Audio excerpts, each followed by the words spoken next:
Žiūrėkit, nesenai grįžau iš Dubajaus. Keliavau per visus Jungtinių Arabų Emiratus, buvau Abu Dabi, Bahreine, Katare ir vienas dalykas man tiesiog užstrigo galvoj. Tai yra kuro kainos. Ten viskas naujo, mašinos naujos, autoparkas kaip iš ateities, bet kai pamatai kainą kolonėliai, supranti, kad kažkas čia labai ne taip lyginant su Europą. Kai aš buvau, tada litras kuro kainavo apie 49–52 euro centus. Ir čia jau buvo galutinė kaina žmogui su visais mokesčiais, su akcizu ir su PVM. Ten akcizas yra apie 10%, PVM apie 5%. Ir viskas. Žmogus moka apie 52 euro centus už 1 litrą degalų. Tada, aišku, regione prasidėjo konfliktas. Pradėjo ten Iranas atakuoti raketom, pataikė į keletą strateginių objektų, kilo reali grėsmė viskam, žodžiu, tiekimui ir pradedi galvoti, va dabar tai čia kainelės šausi viršų, bet nifiga, jos pakilo iki maždaug 60 euro centų.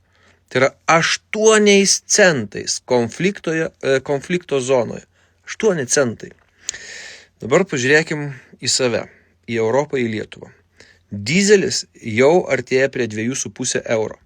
Benzinas lipa prie 2 eurų ir visi kartoja tą pačią frazę, tą pačią pasaką. Tipo čia tokia situacija pasaulyje. Bet problema ne pasaulyje. Problema yra čia, pas mus. Daugiau nei pusė kuro kainos Lietuvoje yra mokesčiai. 55–56%. Iš 1 litro, įsiklausykit, 35% yra akcizas, 21% PVM. Na jau PVM žinot. Daugiau nei pusė kainos nėra kuras, nėra nafta, nėra transportavimas. Tai yra valstybės dalis. Ir mums dar aiškina, kad akcizas yra todėl, kad kuras yra kenksmingas. Na ką, vaikučiai, kas yra kenksmingos prekės? Aš suprantu, kad kenksmingas yra tabakas. Sutinku. Kenksmingas yra alkoholis. Sutinku. Blemba, bomžsriubė yra daug kenksmingesnė. Karvių bezdalai didina ozono skylę. Bet kuras, hebra, kuras yra būtinybė. Tu be jo nevažiuoji į darbą, nenuveži prekių, nenuveži vaikų į mokyklas darželius, nejudi. Tai klausimas, ar mes dėl tų kuro mokesčių gaunam kažkokį tipo švaresnį orą? Ar kažkur filtrus kažką sudeda? Ar mažėja tarša? Ne. Mes gaunam tik dar daugiau apribojimų, daugiau reikalavimų su visokiais euro 6 ir dar didesnės kainas. Sako, akcizas eina keliams, infrastruktūrai, gatvėms. Liuks, sutinku. Bet jeigu dabar yra toks spaudimas žmonėms, jeigu visi jaučia tą kainų smūgį, tai gal padarom pauzę.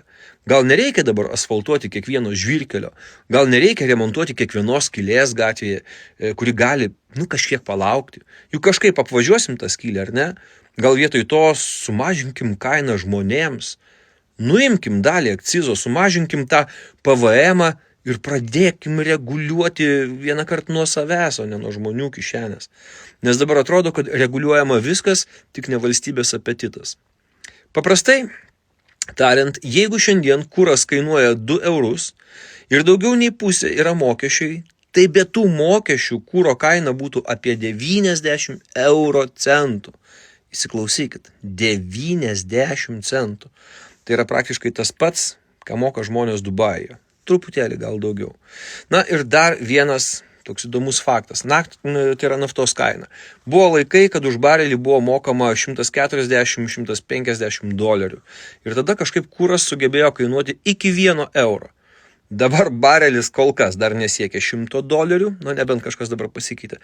Ir mes mokam 2–2,5 euro už litrą. Tai kas čia vyksta? Aišku, visi sako, čia degalinės kaltos, čia blemba degalinės kaltos. Bet jeigu kas nežinojote, degalinių ankainis yra apytiksliai 5%. Tik 5%. Sakysit labai daug. Aš pasakysiu, jeigu jūs perkat batus, tai batų ankainis yra 300 arba netgi 400%. Avalinės ankainis. Ir niekam neužkliūva, ar ne? O čia yra tik 5%. Tai vis dėlto aš manau, kad gal problema ne degalinėse. Problema yra sistemoje. Ir ta sistema šiandien spaudžia žmogų labiau nei bet koks konfliktas artimuosiuose rytuose. Nes ten, kur skrenda raketos, kaina pakilo 8 centais. O čia, kur kol kas dar ramybė, mes mokam 2. Tai gal pagaliau nustokim vaidinti, kad čia viskas dėl pasaulio ir pradėkim sakyti tiesą. Problema yra ne kažkur ten, o problema yra čia pas mus. Ir tiesa, jeigu ką, aš tikrai ne vatnikas ir prie Ruso man nebuvo geriau. Ir aš tikrai myliu savo šalį, bet noriu, kad ir šalis nepamirštų mylėti savo žmonių. Nes valstybė tai ne tik teritorija, bet ir žmonės. Jeigu žmonės iš čia išsilakstys, šaliai kaput. Pagalvojam, chebryke.